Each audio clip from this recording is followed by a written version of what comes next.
I was always kind of dreaming of this game since I've been a kid, you know, in a really real way.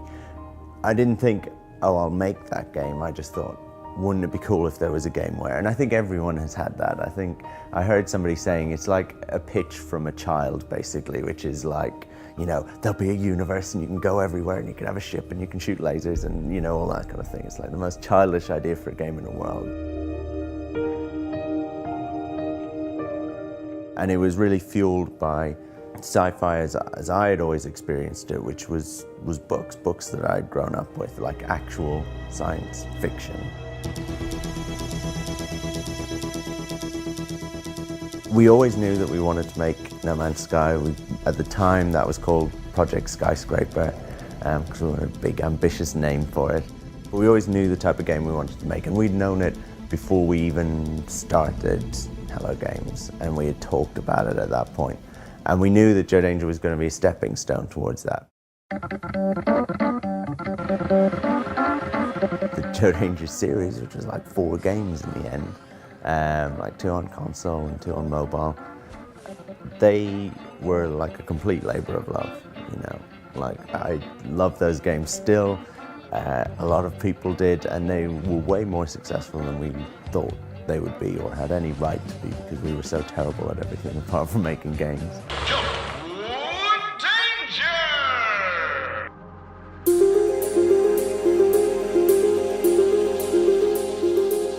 It really kind of properly started a year and a half ago. It's not quite a year and a half ago, but like a year and 5 months or something. And that was when 4 of us, slightly different 4 to the 4 that had founded the company, just found a small room within that large office, and we actually just like literally locked the door and had a separate entrance and stuff like that, and squirreled ourselves away.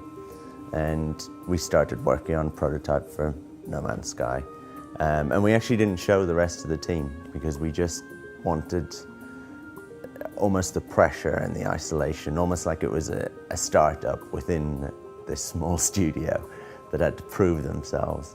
And so we worked for a year actually on that prototype, which then turned into something much bigger, which is what we first showed at the VGXs. World premiere.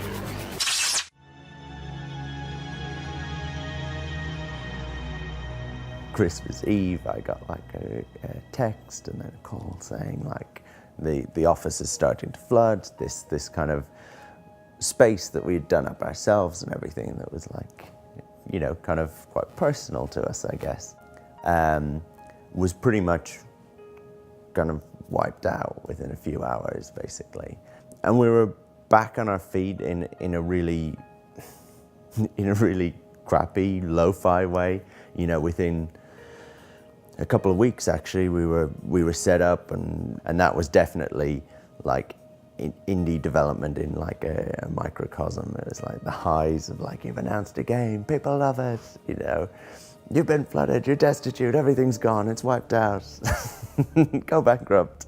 So yeah, it was a crazy couple of months, but man, like my faith in the community, like games, the community in general, was completely restored at that point, you know. And times like this at E3, we've had so much positivity about the game, you know, like you just never see that, where people really get behind something in such a big way. And that's massively, massively meaningful to us and really fuels you.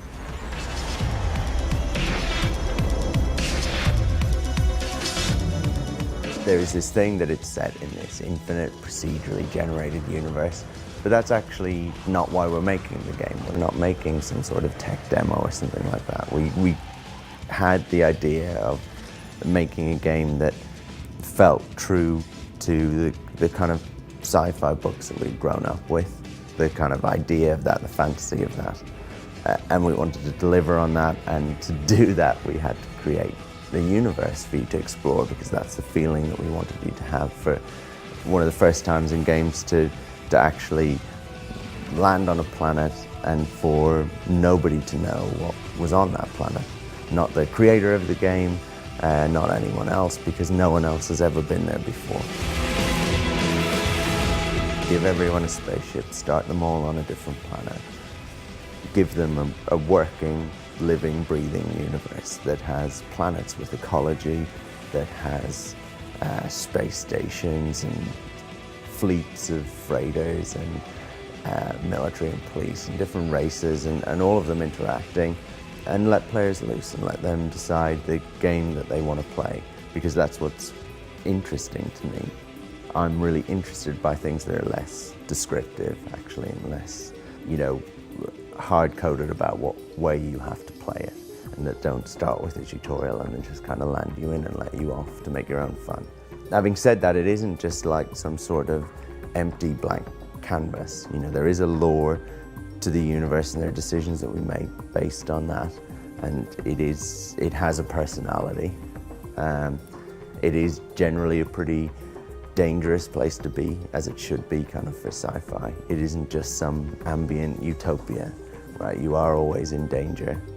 Actually, everyone starts on a different planet, but everyone starts on a different planet on the outside edge of the galaxy. And they all share that same galaxy. And for most people, they will try and make the journey to the center of the galaxy. And there's a reason why you would want to do that. But that is a journey that they will undertake, and to do that, they will need to upgrade their ship, upgrade their weapons, upgrade their suit, and they will need to plan, and they will need to cooperate with other players to an extent, and they will actually need to be quite clever. And there is a game beyond that, and you can continue to play. But for a lot of people, that's the core journey that they will be on. They will think, I started out with the smallest, crappiest ship you could imagine, and I got to a point where I could get to the center of the galaxy and see what was there. And we want that to be significant.